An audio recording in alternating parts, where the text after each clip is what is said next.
Hey everyone, welcome back to another exciting episode of Tech on Productions. Today I, Bancroft, being joined by Jimmy, Jake, and like always, Fluff. Howdy. What's going on, y'all? What up, people? And today we have a very special Set 12 gladiatorial combat for you all. It is Whis versus Janemba. And I actually haven't had a chance to truly kind of mess with these, so I'll let Jimmy and Fluff kind of go over the decks and tell you how they are typically played and how they felt during the game as well. But before all that, like always, click those buttons because people have fetishes and we know you have one as well, so click a button. It's nice.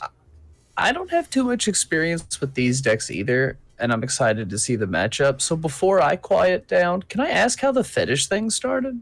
Jimmy has a button fetish, so he likes clicking buttons, and eventually it just became everyone has a fetish. Oh, And okay. I was like today years old when I figured out that I had that fetish. Well, you've Yeah. openly Because said it Bancroft on told the me. channel. How'd you know? It's been openly recorded that you've said after I said Jimmy has a button fetish. You said how'd you know? That was not my voice. Sure, it wasn't. Cut to the footage. Cut to the footage, Mr. B. That was not my footage. I'm gonna send this to Judge Judy. We're gonna Okay. get this resolved. We'll see what happens. Yeah. But hey, guys, let's talk about the duel. So I do want to say this because I know you guys are going to catch it in the comments. Later in the game, I do use the leader's effect incorrectly on the back end, where you activate main for 1 blue energy.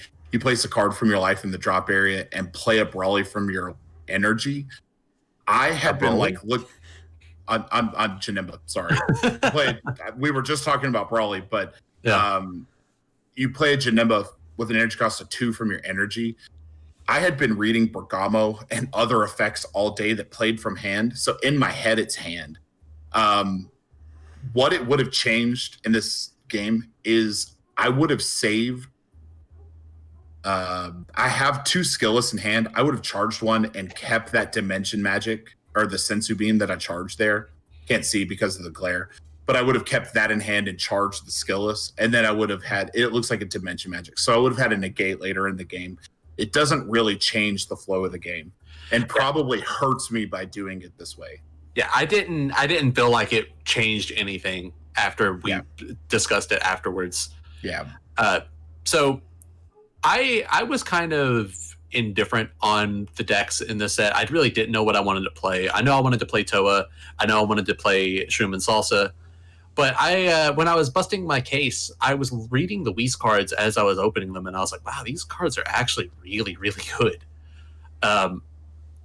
So I decided to put the deck together, not expecting much, and it ended up actually being really, really fun and a lot better than I expected it to be. Yeah, I agree with you. This set, not that this set feels bad, it just felt like there wasn't a lot of power creep relative to what 10 and 11 brought. Mm-hmm. And a lot of the things in this set feel a little gimmicky to me. Mm-hmm. So I kind of was in that same boat.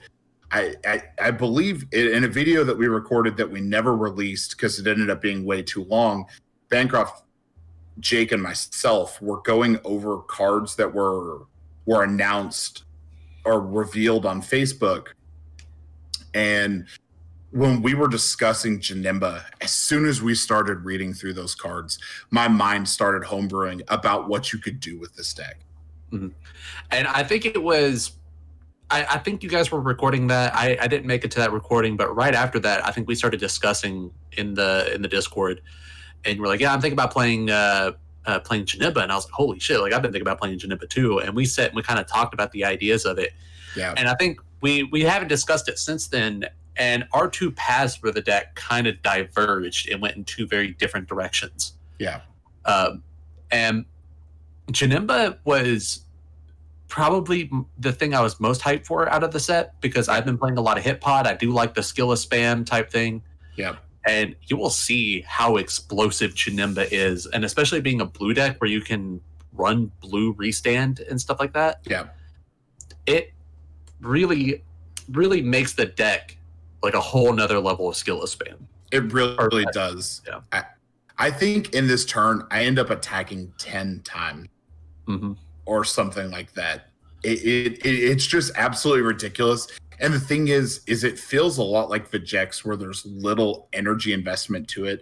I think to accomplish the spam, I spend 2 total energy. Mm-hmm.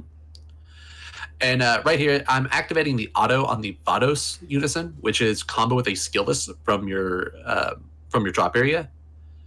And that is actually kind of a unique skill to a Unison, because you get to put a card in your combo area during a Unison battle. Yeah. Which that made you have to combo up. You were comboing up for other effects there. You didn't have to combo that high. But like putting that Unison at 20k and forcing your opponent to combo on an attack they didn't expect to combo on, can really trip up things and make awkward plays. Very much so. Yeah, and it plays so well into the deck because Whis, when you combo with a skillless, once they touch the drop area, you may play it, and then your 1-drop Whis gives you a draw every time you combo with a skillless, or the first draw. Yeah. So you get a lot of value out of that Unison, and of course you cleared it. You did not want to deal with counterplays, especially in a deck that wants to attack as many times as possible. You didn't want your Janembas coming in rest mode. Absolutely. So the chilled greatest pirate in the cosmos is absolutely ridiculous, because of its ability to rip a marker off with an attack and then get to play a skillless out. So I'm able to play the skillless, swing with the skillless, then play I think that's the 5-star ball. Use the 5-star ball for free to grab a Janemba Zeno with an energy cost of 4 from the deck, and that target is Janemba Dark Parasite, which is an informative play, because when it attacks, your opponent has to KO or warp a card on their side of the field. It's warp, and I think I do put a couple of the cards that you end up warping in my drop area by accident. But this is the first time we played these decks. Yeah, it's warp, or I get to draw a card and restand an energy, which is just value. Yeah, and you see me reading a lot of these cards. These, like, I knew what Janemba wanted to do. I read the cards. I was familiar with them. But I was like, there's no way, like, it's this ridiculous. And this is where you use the leader ability to play the card from your hand. Yeah. So you would have played it from your energy. You would have went down to 2. But I don't think it really changes a ton. Yeah, it doesn't change anything. Yeah, because that would have been the energy that you tapped to activate Chilled. You would have played it out. You would have been at 2 energy, and then you had enough beans in your hand to cycle your energy. To just bring it all back up. And so you ended up choosing to warp a card. I'm now swinging with my next skillless. I think here I go on ahead and EX evolve into the big boy Janemba Rampaging Demon. Oh, no. I use it to play out the what is it? Bewitching Blow. Yeah. Which is a dual attack crit 19, I believe. And one of the best arts in Vicious Rejuvenation. Oh, yeah. Dude, I love it so much. I got my playset in SPR, and I cannot be happier with it. And this card warps itself at the end of the turn, so it is a really good target for the 5-star Dark Ball as well. So if I have another Dark Ball, I can use that instead of sacrificing that field presence, and I just get to play another of the Janemba Zenos. And then this big boy, when you EX evolve to him, you get to draw 2. And then he's another crit double strike. Or dual attack. So it's just another round of attacks. And like you can see, I've only spent 2 energy to do all of this. Yeah, and at this point in the game, you would have been tapped out because of playing the Janemba from your energy. Yeah. And I do not remember if you bean up here. I don't think I do. Yeah, I think you just go directly into the ball, which is completely free. Yeah. And I'm reading this like, bro, what the hell are you doing? Like, hold up. Yeah, I almost wonder if those balls should have been limited to once per turn effects. Like, you can't activate the skill on copies of this card for the duration of the turn, because this is just a ton of free value. And it does kind of require that your hand gets set up, but the balls play from the drop area. You run enough 3-drop Janemba targets that you can activate that skill. Whether it be a skillless Janemba or it be the Beguiling or Bewitching Presence or whatever that card's called. Mm-hmm. Bewitching Blow. Bewitching Blow, yeah. And so then this is just more pressure on you. Yeah, and I was familiar with Janemba. I knew what it wanted to do, but the versions that I had in my head was not running this fast. I've been running it with the Goku Black Leader, and it goes off more so on turn 3 to 4 than it does in your variation of the deck. So I was playing into that. I would get an extra turn to set up. In my hand right now, you'll see in the game, you end up passing. I did have the ability to kind of thwart that amount of pressure on that turn, but I tapped myself out in order to play my Unison to Awaken. Yeah. I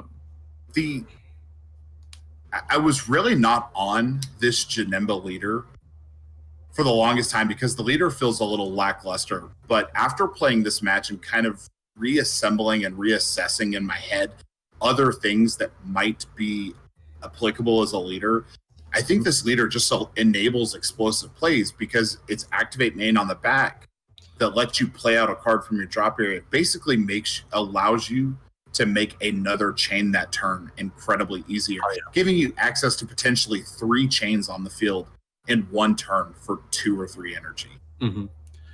And right here, this 3-drop Goku is kind of crazy. Yeah. Especially once you have your barrier with Ox King on the field. Yeah. So the Goku, every time you swing, you KO rest mode card. It's yellow. You have ways of tapping down, so you're never going to have an issue tapping down one of your opponent's battle cards. And it gives yellow something that it lacked, which was the ability to remove cards. Yeah. Because yellow was really good at stunning a card for a turn, but not much after that. Because after you pass, that card's just going to restand, and then you're setting, facing down that card again. Yeah. Goku is the out to yellow now, and that's what is making me want to play Whis more and more. It is a game changer, and I did not like this archetype until I saw what this could do for me. Mm-hmm. And I was impressed by that. Yeah, Jimmy, we talked a little bit about this casually, and you said, Jake, I think you would like Whis, and after watching the game, I think you're right. I think I do like this deck. I know I was completely thrown off. Like when I was watching them play, I was like, "Oh man, okay, I can with this." Yeah, like it was a really, really surprising turnout for me, because I'm so used to leaders like Whis being just very gimmicky and doesn't really do anything other than just be a gimmick. And while the effects are kind of gimmicky, they are really powerful because the cards you're putting on field are really, really good. The blue Vegeta and Blue Ku are really, really good cards. Well, they're easy to achieve. Usually when you have a card like that, it usually requires some gimmicky setup that just isn't consistent in any meaningful way. Mm-hmm. And I did forget to put the Goku in rest mode here. It should have come in rest mode off of transmission. It's okay. I think I was out of swings because I was under Nimbus, so it really doesn't matter too much. I don't think I would have tried to kill it. I swung with the Unison here, hoping to make you burn and negate, and of course you don't buy into it. Mm-hmm. And in this particular build of Whis, I'm running the High to Mastery package. I choose not to charge here, by the way. The deck is very energy efficient. I didn't feel the need to charge an extra card. But I was running the High to Mastery package, one, because I had not gotten to run that package in so long that I wanted to put that boy on field again because I just love it so much. Yeah. And two, the deck wants to play more mid-rangey. So I felt that High to Mastery was a great finisher for the deck. And after playing this match realize that in a lot of matchups, that is just going to be dead because spending 3 energy on Path to then spend 4 energy for High to Mastery, while it's worth 4 energy, it's not always the best way to expend those resources. Kind of after this experience with Whis, one thing that I didn't give this deck enough credit for was how well it grinds into games. Mm-hmm. Because on my turn 3, I attacked you how many times? Like 10? Mm-hmm. But at the end of that turn, you still had 10, 11 cards in it. So even though I was pressuring you, you weren't burning negates, you were taking damage, you were comboing not to take crits, you were getting the draws off of your leader's ability, off your Unison's ability. You really have a great game. You have a really good ability to grind games out. I don't think you need a finisher like High to Mastery. So right there was the turning point in the game that sealed my fate. So I activated Whis' ability to pay 1 yellow, drop a skillless, and then choose a card with the X-Evolve skill and the same card name as you dropped. I whiffed on the Vegeta grab, which would have been a double striker. If Fluff decided to negate, I would have got to restand again. And that could have really changed the game. It really could have. And I completely whiffed on it. The last one I did not have access to. It was not in the deck. It was not in my hand. It was game at that point. Like, I knew I had a couple of negates. I wanted to see how Janemba flowed out. Otherwise, I probably would have just scooped right there when I whiffed on Vegeta because there was nothing I could do. Yeah. And I like what you were saying about Whis is very good at grinding out the game and doesn't really need a big finisher.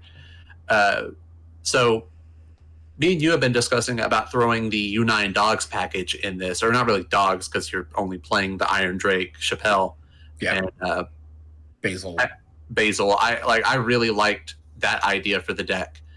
And that's probably the route that I'm going to take. Otherwise, it's going to be more of the Draft Box 6 Slug package. Yeah. And that feels good, too, in a deck like Whis. You know, I might even like that more than the Universe 9 package just because of that. Yeah. I'm still playing around with the deck. I've been really, really enjoying this package, and I think it's going to be a hard sleeper. And right there, I accidentally drew 6 cards when I was searching for Whis, and that Vegeta happened to be the 6th card in my hand. So I could not grab it. So once again, I whiffed on a Vegeta. Oh, no. Yeah. And Baby Hatch, that sealed the deal. Like, yeah, it was over. I kind of measured my hand based on your hand size and the plays that I had available to me during that, what I guess would have been my 4th turn. And there was just nothing. There was nothing worth playing. There was no way. I didn't feel like I could have ground that out. So I was like, we'll pass it. We'll play Hatch. It'll give me another draw. I'll have a 40K body on the field. I can just win this way. And I knew it was over right here, but I did want to try to see if I could get the God draw. One of the reasons I put the Whis out there is because I knew I was going to have the skillless in play. I could combo with it, get a card draw, and hopefully I would get something. Yeah. And that was it. I didn't have nothing. Yeah. Getting over that 40,000 ass is not easy. Oh, exactly. I really like both of these decks, and me and you need to talk more about Janemba because I think we can kind of cram our 2 ideas for the deck in together and make something really cool.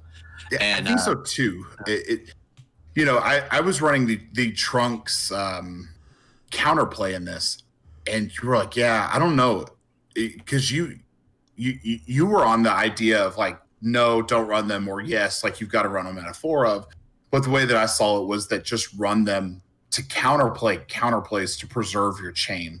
Mm-hmm. And that's really how you want to do them. Janemba's not a defensive deck. It's going to play a lot, I feel like, the Majin Vegeta or Gohan, where if it does what it wants to do, it's going to be incredibly strong. But if your opponent has an out and then a solution to that field, it might really fizzle. like late game AOD fizzles. Mm-hmm. And I guess that's the gamble you run. There's so many decks right now that have so many outs to every matchup. Like Gotenks is a great example of a deck that just has an out to almost every matchup. Janemba does what it wants to do, and it only does what it wants to do. Right. And if you're not prepared for it, it's going to roll you. And like I said, I had also been looking at the Janemba stuff. I was familiar with what it wanted to do, and I was able to somewhat prepare myself. I just didn't expect it to come a turn earlier than what I have been playing in my head. Yeah, I was really excited to see what that deck can do. And then this was really the first game that I had played with Janemba because I don't get a ton of time to do untap and see what other people are doing. So this was the first chance that I got to play it. And I was really surprised that on the first game, the first test, it went off like that. Yeah. And of course there was the misplay from the energy. I don't think that really changed. I don't think that changed all that much. Of course, you would have been down in energy for the rest of the game, but the deck's so energy efficient, and you have so much energy manipulation in the deck that you're fine. I skipped charge phases after that because you really don't need to be at more than 3 energy. Mm-hmm. You know, unless you were going to charge a Janemba that you intended to play off with the leader's skill, I wouldn't charge past 3 energy in that deck. There's really no reason to. Yeah, and if you ever needed to spend more than 3 energy in one turn, you have Bean to supplement that extra energy that you need. Yeah, because I don't think there's there's going to be any time that you need to spend more than like 4 total energy in the entire deck, unless you want to put 2 of your Xeno Vegetas or Xeno Janembas on field. Yeah, that would be like really the only instance. Yeah, and I think that's such a rare. Just based on the way the deck is built, it will probably rarely ever want to do that in a single turn. Yeah, I feel like the game is going to end before putting 2 of those on field is necessary. Way before. And I know Bancroft's kind of getting to the point like, hey, the fucking game's done, end it. I just want to say, like, I hope that set 12 continues to impress like this. I hope as we build those decks, we start seeing like, wow, these can be actually really good. They can be really interesting and they can be really surprising. So even though these are really my first 2 exposures to actually playing these decks, I hope there's more in store. Like, I really want to see what King Piccolo is all about. It makes my stomach hurt of how much I hate the way the deck is going to play, but I'm hoping that I'm really surprised by it is Yellow Frieza, not the Mecha Frieza, but the set 12 leader. I hope that deck is really good too. And we already know that the black stuff is going to be bonkers, but I hope we're continued to be surprised by what this set offers. And with that being said, hey guys, we're pushing 23 minutes. Fucking cool it. No, yeah. It's fine. Both Jimmy's and Fluff's deck profiles will be up sometime, if not tomorrow, later this week. The one we got from Jimmy is not the one behind our master. He went ahead and took that out for the profile. Yeah, I was in the process of taking it out after that match was done. Yeah. Yep. So stay tuned for those. Yeah. Set 12. Yeah, Bancroft. I should have recorded mine today. Yeah, I should have done that. You yeah, probably should have, but we got time. Yeah, we got time. Put in the comments down below. Are you enjoying set 12 as much as we are? Okay. And with that being said, Jimmy, last words. If it burns when you pee, you might be surprised by set 12. Might be. Jake? If you want to win, you have to practice, and if you want good practice, you got to try new decks. And like always, don't look a gift horse in the mouth. Whatever the fuck that means. Read your cards, know your plays, fluff out. A wink is as good as a nod to a blind horse.